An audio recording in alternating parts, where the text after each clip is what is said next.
Saya tak pernah sangka video suka-suka kat TikTok ni boleh buat saya masuk TV dan akhirnya TikTok juga yang suspend saya lah. Assalamualaikum dan hai semua. Hari ni saya nak buat sikit tribute untuk tahun 2024 lah. Alhamdulillah video-video dekat TikTok yang saya buat pada tahun 2023, tahun ni 2025 lah, dapat sambutan yang agak hangat lah daripada orang ramai.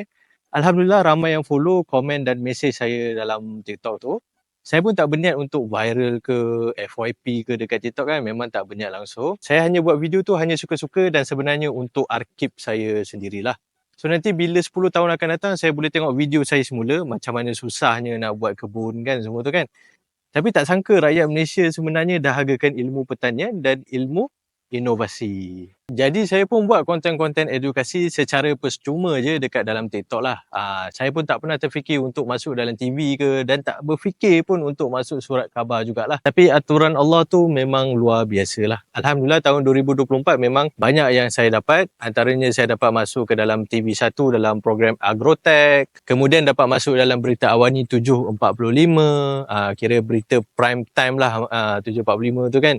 Kemudian dapat masuk ke dalam berita TV9. Juga waktu prime time juga. Masa masuk TV9 ni memang power dia punya reach dia tu kan. Mungkin sebab cameraman dan akak wartawan tu dia agak kreatif juga. Bukan saja TV, lepas tu saya dapat masuk akhbar berita harian. Dan paling best sekali saya dapat masuk ke dalam akhbar harian Metro lah. Dapat masuk satu page besar terus. Korang cuba tengok ni lah. Alhamdulillah lah. Memang saya pun sebenarnya agak terkejut. Saya ingat dapat masuk slot yang kecil je kan, yang dekat bawah, ujung belakang tu kan. Tapi sebenarnya saya dapat masuk satu page penuh lah.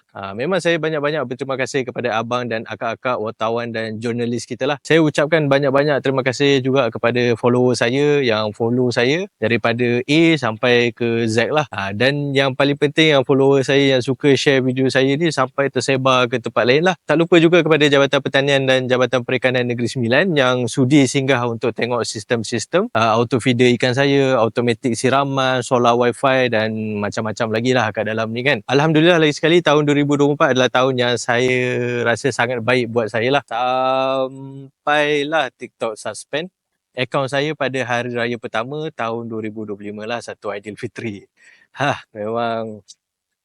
Memang menyedihkan, Tak apalah, walaupun TikTok tak bagi alasan yang kukuh, kita reda je lah kan, kita reda dan move forward. Jadi daripada aktif dekat TikTok yang dah suspend saya, baik saya beralih dekat YouTube pula kan. Jadi sharing-sharing education saya ni saya akan buat dekat YouTube. Live sharing pun kita akan buat dekat YouTube jugalah. Macam sebelum ni saya ada buat kelas sistem siraman, kita ada kelas solar dan sebagainya, kita akan buat dekat dalam YouTube. Jadi tuan-puan, bantu saya dengan tekan button subscribe. Macam ni, tekan je, senang je. Dan jangan lupa juga untuk like video ni. Lagi ramai like, lagi banyak subscriber, lagilah saya akan rajin untuk buat video lah. Itu saja untuk video kali ni. Jumpa di video akan datang. Assalamualaikum warahmatullahi wabarakatuh.